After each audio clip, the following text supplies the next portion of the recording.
Bismillahirrahmanirrahim. Assalamu alaikum. I am Dr. Farhat Amir, Assistant Professor of Anatomy in Abwa Medical College. From now, I am going to record lectures for the upper limb. But before that, I want to introduce the new students, the new first year students to the human anatomy. That what is human anatomy? These are the objectives of this lecture. First of all, I will identify some divisions of anatomy, then enlist the directional terms, then I will describe the plane of references. Okay, first of all, what is the definition of anatomy? Human anatomy is the study of the structures of the human body. Okay, so again I will read it. Human anatomy is the study of the structures of the human body. According to the method of description, the human anatomy is divided into gross anatomy and microscopic anatomy. Gross anatomy is also called as macroscopic anatomy. Macro means big and micro means small. Gross anatomy include all those body details which are seen by the naked eye. For example, we can see different organs of our body with our naked eye. So all those details are included in gross anatomy. Gross anatomy can be further divided into regional anatomy and systemic anatomy. Okay, I will describe these two terms later on. But before that, gross anatomy and microscopic anatomy. What is microscopic anatomy? Microscopic anatomy deals with all those fine details of body which can be studied only by the microscope. For example, cells and tissues. If we study cells, that is called as cytology, and when we study tissues, that is called as histology. So microscopic anatomy includes cytology, that is the study of cells, and histology, that is the study of tissues. Okay, logy means study. Okay, cyto means cell, so study of cells. Histo means tissue and logy means study, so study of tissues. So I hope that you understand all these terms. Okay, so what are the gross anatomy and microscopic anatomy? Now we will see that in gross anatomy there are two further divisions. One is regional anatomy and one is systemic anatomy. See here, in regional anatomy we divide the human body into different regions. Okay, these regions are head and neck region. Number one, in head we will see many structures which are eyes, nose, lips, ear. All these structures will be included in head, and in neck, that is also called as cervical part. So these will be included in region which is called as head and neck region. Number two region is thorax. See here, this is thorax region, that is the chest region, okay, in which different bones are also included, which are ribs. Okay, so this will include the thorax region. Then there is abdomen region. See here, this is abdomen, which will be divided into 9 different quadrants, and we will go in details in the abdominal region because there are many structures, internal organs which are present here, which is stomach, liver, pancreas. We will study all those organs also. This is called as abdominal region or abdomen. Then this is the pelvic region. This is called as pelvis. So again I will repeat, this is head, then neck, then this is thorax region, this is abdomen region, and this is pelvic region, in which all male and female genital organs will come. Then there are two limbs. Can you see here, this limb and the lower limb? One is upper limb and one is lower limb. These are again two regions which are upper limb and lower limb. Okay, so these are regional parts. One region is head and neck, then thorax region, then abdomen region, then pelvis region, then lower limb, and this is upper limb. Okay, for the convenience of the students, 3 regions are included in first year, that is upper limb region, lower limb region, and the thorax region. Okay, in traditional system of MBBS we study according to the regions. Okay, but in the modular system we study according to the system. See here, this is systemic approach. We have many systems in our body. For example, number one is urinary system. In urinary system, kidneys, ureter, bladder and urethra are included. Then there is reproductive system, in which male and female reproductive organs and reproductive system is included. Then there is integumentary system, which includes skin, nails, hair and all external structures. Then this is skeletal system. Skeleton includes the bones and the joints. Then we have muscular system, that is including muscles of our body. Then we have nervous system, including the central nervous system and the peripheral nervous system, okay, along with the nerves and brain and spinal cord. Then we have circulatory system, which will include all arteries, all veins and all these lymphatics of the circulation. Then we have endocrine system. We have many endocrine glands which are secreting or which are producing their secretions directly into the bloodstream without ducts. Then we have lymphatic system also, which include all lymphatics, lymph nodes and some lymph organs. Then we have digestive system, which include the mouth, pharynx, esophagus, stomach, small intestine, large intestine and rectum and anus. That is all the system of the food. Okay, then we have respiratory system. In respiratory system we have the lungs and many other structures which are included or which are engaged in the respiration of the human body. So all these are systems. According to the systemic approach, we study systems in the modular system of MBBS, but because you are studying the traditional system of MBBS, so we will go according to the regions. Okay, head and neck is included in second year. Thorax is included in first year, abdomen and pelvis will be in second year, and upper limb and lower limb in first year. Okay, so we will study upper limb from tomorrow. Now there are many other subdivisions of anatomy. Number one is applied anatomy. Applied anatomy means all diseases will come in this system. It is the study of anatomy from its clinical applications. Okay, see here, for example, I have shown only one diagram in which applied anatomy of nails is shown. Okay, different diseases of nails.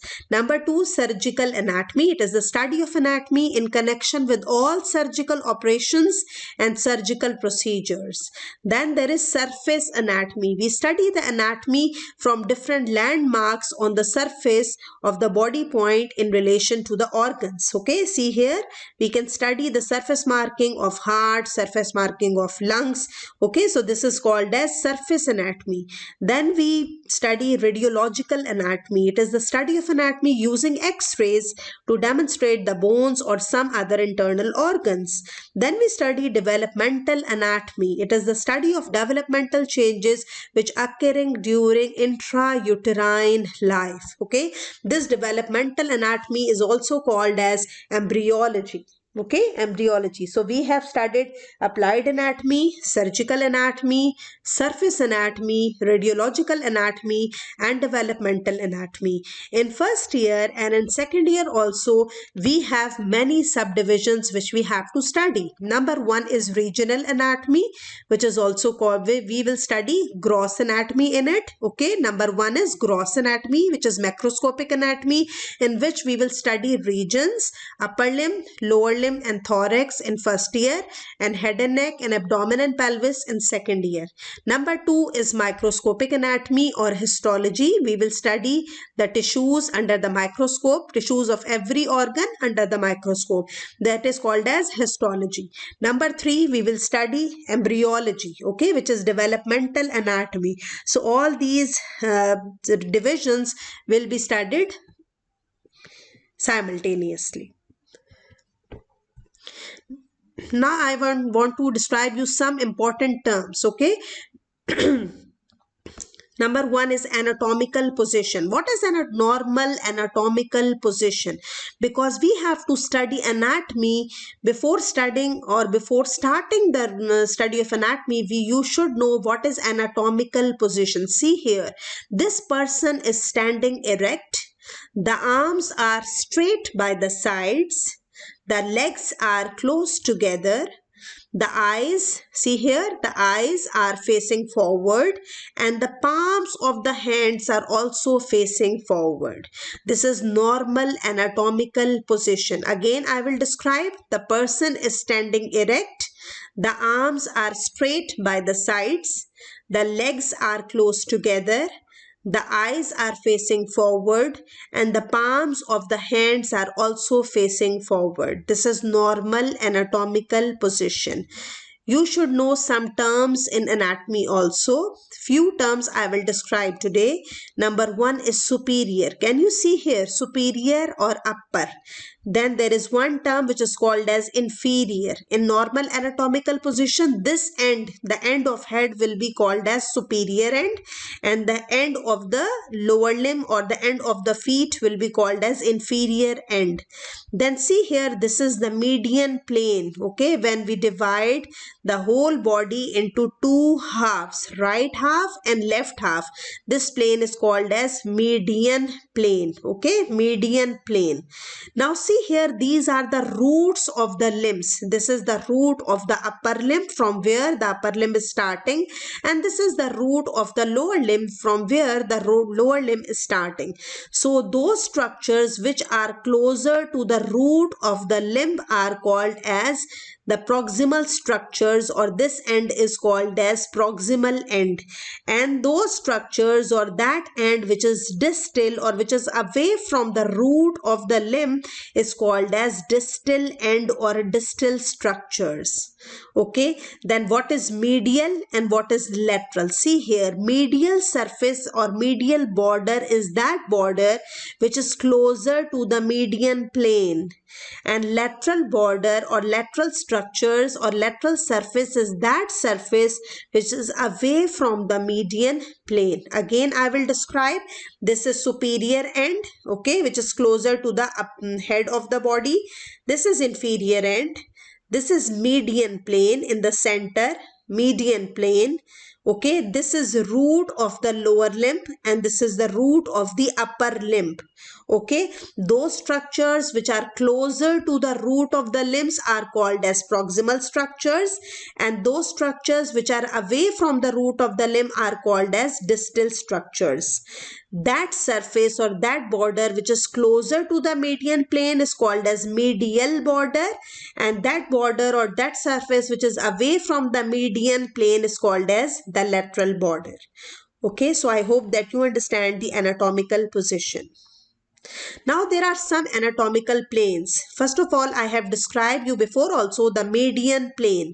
The median plane is also called as sagittal plane. It is the vertical plane in the midline and dividing the body into two symmetrical right half of the body and the left half of the body. Okay, or right half and left half. This is called as median or the sagittal plane. It is dividing the body into two equal or symmetrical right and left halves. Number two is paramedian plane. See here, because this is median plane, so in parallel line to the median plane, if there is any plane which is on the right side of the body or the left side of the body, will be called as paramedian plane. Okay, but that will not divide the body into symmetrical right and the left half.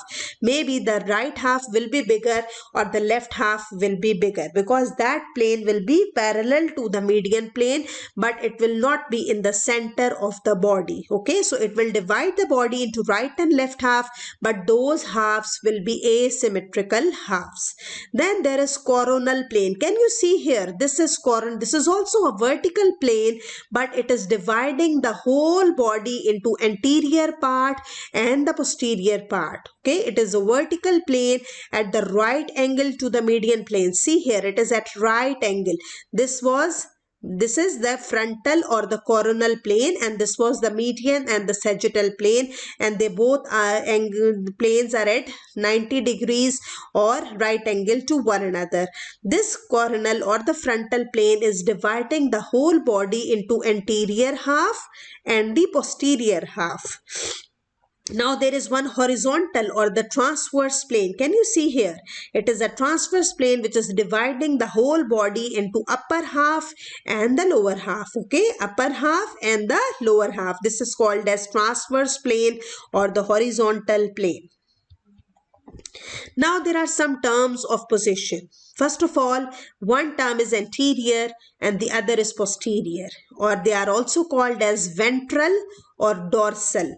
Anterior and ventral are same. Posterior or dorsal are same. See here, see this diagram, position on the front of the body. See here, this is anterior, anterior. Nose is anterior, eyes are anterior, lips are anterior, back or spinal cord is posterior. Okay, these hands, they are anterior and feet are also pointing towards anterior side. Okay, so this is anterior and the back is posterior. I hope you understand anterior and posterior.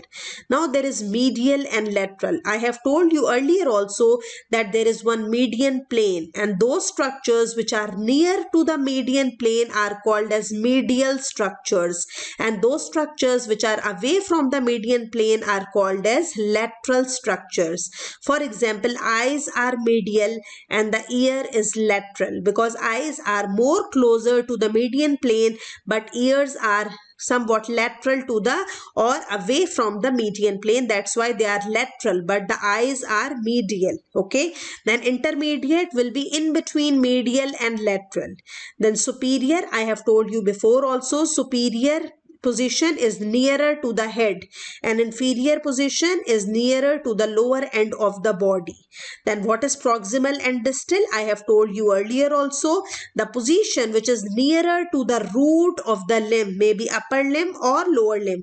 If it is closer or nearer to the root of the limb is called as proximal, and those structures which are away from the root of the lower limb or upper limb are called as distal structures. For example, arm is proximal and forearm is distal, or hand is more distal as compared to forearm also.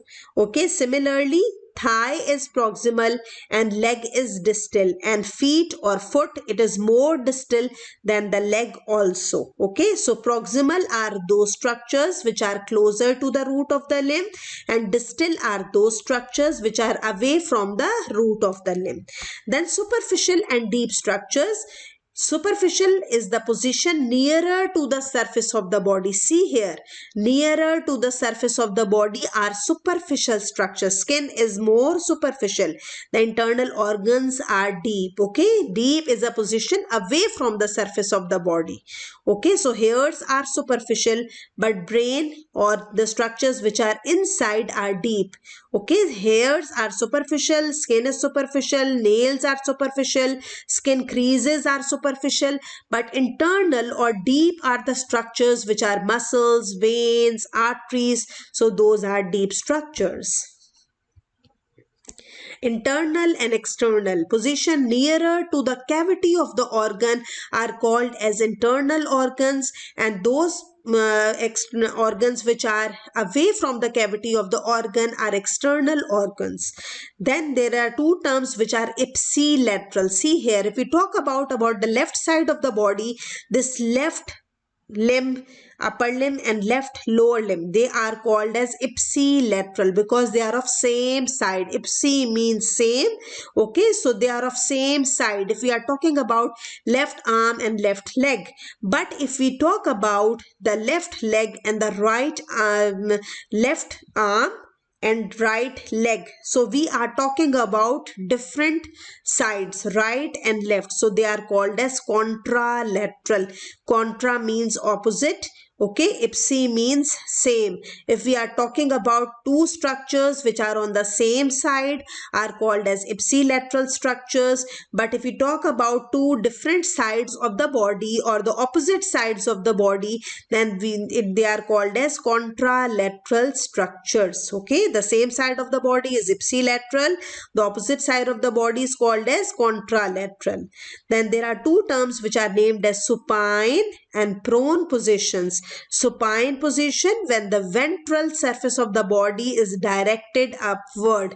Ventral means anterior. This is ventral and anterior surface of the body. It is directed upward. Just like that, we lie on a bed. Normally, we lie on a bed in supine position. And this is prone position, when the ventral surface of the body is directed downward. See here, this is the ventral surface of the body or the anterior surface of the body, and when it is directed downwards, it is called as prone position. Prone position. Now there are some terms of movement. Okay, number one is flexion and extension. They are opposite to one another. Flexion means when we bring nearer the anterior surfaces to one another. See here, when we bring nearer the anterior surfaces of the body, this is the anterior surface of the arm and this is the anterior surface of the forearm. When we bring closer to one another or approximate to the anterior surfaces, this is called as flexion. The movement of the anterior surfaces away from one another, away from each other, is called as extension. Okay, then adduction and abduction. See here, adduction means you can learn it from add. Add means to bring closer or to add one another. So movement of the limb towards the median plane, when we will bring closer, this is called as adduction. And abduction means when we move the limb away from the median plane, this is called as abduction. This is abduction. Then there is medial rotation and lateral rotation. When we move the ventral surface towards the midline, this is called as medial rotation. And what is lateral rotation? When we move the ventral surface away from the midline, this is called as lateral rotation.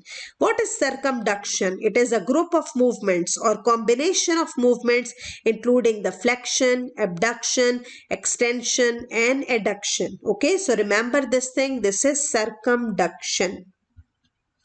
Now this is circumduction. See here, when we move the limb all around the joint, okay, this will include the flexion, extension, adduction, all movement. This is called as circumduction, or moving in a circular manner is called as circumduction.